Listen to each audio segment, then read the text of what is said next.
RSS के प्रमुख मोहन भागवत ने एक बड़ा बयान दिया। भारत एक हिंदू राष्ट्र है, हमें एकजुट होना होगा, ये कह रहे हैं मोहन भागवत। भागवत का हिंदू समाज से एकता का आह्वान। हिंदू समाज को सुरक्षा के लिए एकजुट होना होगा।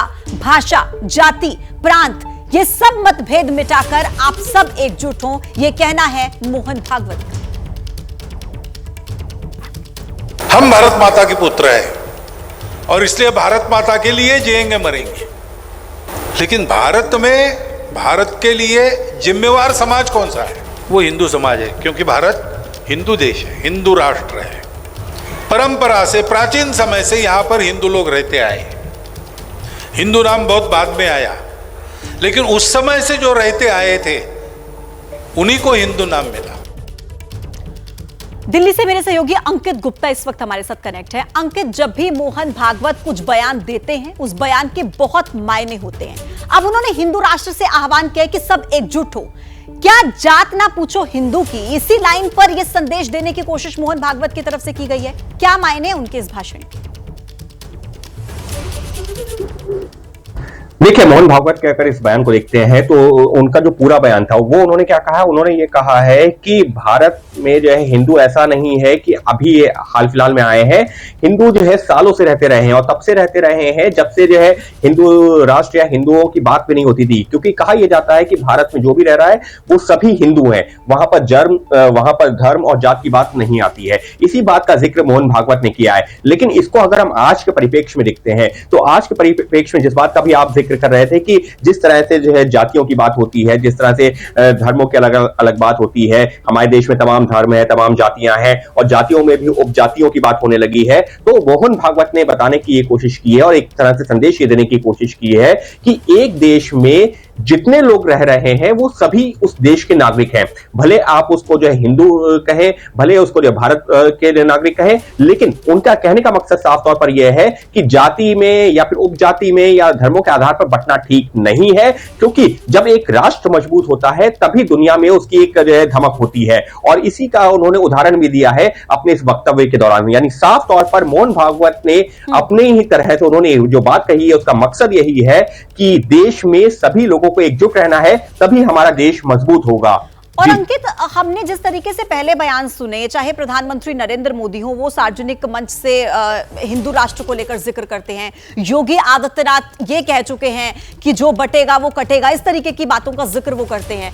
तो अगर आज के परिप्रेक्ष्य में, जैसा कि आपने कहा कि अगर इसे समझा जाए और सुरक्षा को अंडरलाइन करते हुए मोहन भागवत ने जो शब्द गए, तो इसका क्या मायना है कि सुरक्षित तभी रहेंगे जब एकजुट होंगे? क्या किस खतरे की तरफ वो इशारा कर रहे हैं?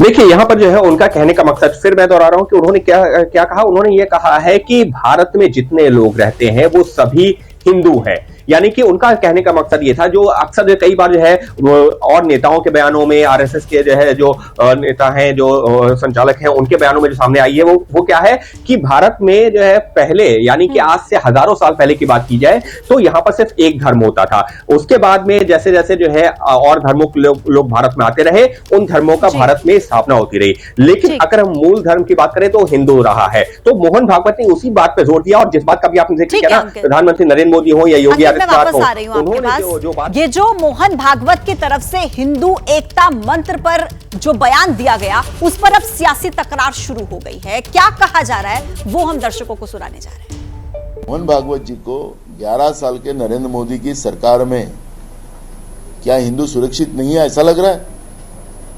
महाराष्ट्र में हिंदू सुरक्षित नहीं है ऐसा लग रहा है? 10 साल की सरकार महाराष्ट्र में इनकी हो गई है, तो क्या हिंदू सुरक्षित नहीं है? हिंदू के नाम से वोट मांगा है, उसी हिंदू को तुमने आत्महत्या करने लगा है। किसान में सबसे ज्यादा हिंदू है, बेरोजगार युवाओं में सबसे ज्यादा हिंदू है, गरीबों में सबसे ज्यादा हिंदू है, तो किसकी बात कर रहे हैं? तो इसका भी जवाब उनको देना पड़ेगा। मोहन भागवत जी ने जो बात कही है वो वही हमारे वेदों से लेकर के कहा है और इससे बात से कोई इनकार नहीं कर सकता कि देश में यदि सनातन धर्म मजबूत होगा तो भारत मजबूत होगा, भारत की अर्थव्यवस्था मजबूत होगी। तो जिस कॉन्टेक्स्ट में उन्होंने कहा है, हमें उस कॉन्टेक्स्ट को ध्यान में रखते हुए चीज़ों को समझना चाहिए। भागवत जी को इस बात को जानना चाहिए कि हमारे देश में एक संघीय ढांचा है और हम हमेशा ये कहते हैं कि विभिन्नता में एकता। हमारे पूर्वजों ने जो संविधान बनाया उसमें उन तमाम बातों का ध्यान रखा है। और भागवत जी को अगर उस संविधान में विश्वास है तो संविधान के बताए हुए रास्ते पर चलेंगे, संघ परिवार चलेगा, तो हमको नहीं लगता है कि कोई टकराव होगा। मोहन भागवत जी एक बहुत बड़े संस्था के प्रमुख भी हैं और एक बहुत बड़े विचारक हैं। वो देशभक्त हैं, उनका दिल देश के लिए धड़कता है। उनकी संस्था देश के विपरीत परिस्थितियों में जहाँ लोग रहते हैं संकट में, वहाँ भी खड़ी रहती है। तो वो जब भी कुछ सोचते हैं उसका कुछ मतलब होता है, हमें इसका अध्ययन करना चाहिए, उस पर विचार करना चाहिए। अंकित के पास एक बार फिर से चलते हैं। अंकित, अभी आप और हम जिस बात का जिक्र कर रहे थे वही देखिए, विपक्ष की तरफ से कहा जा रहा है कि क्या हिंदू राष्ट्र में हिंदू सुरक्षित नहीं लगते मोहन भागवत को? क्या दिक्कत है, वो ये कह रहे हैं, सवाल उठा रहे हैं।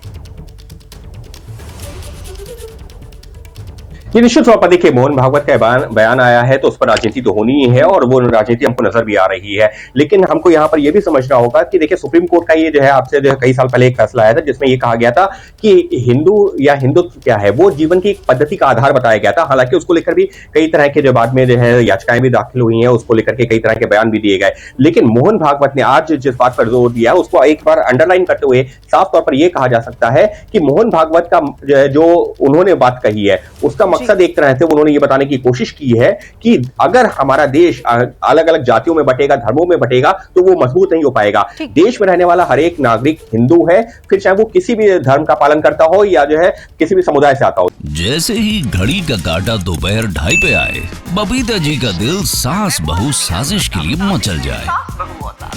और ये है इनकी बहू, पूरे दिन ऑफिस की टेंशन हो जाए गॉन जब ये करें अपना फेवरेट शो फ्री टाइम पे ऑन। इनकी तरह आप भी देखें अपना फेवरेट शो अपने टाइम पर और डाउनलोड कीजिए एबीपी लाइव ऐप अपने स्मार्ट टीवी पर।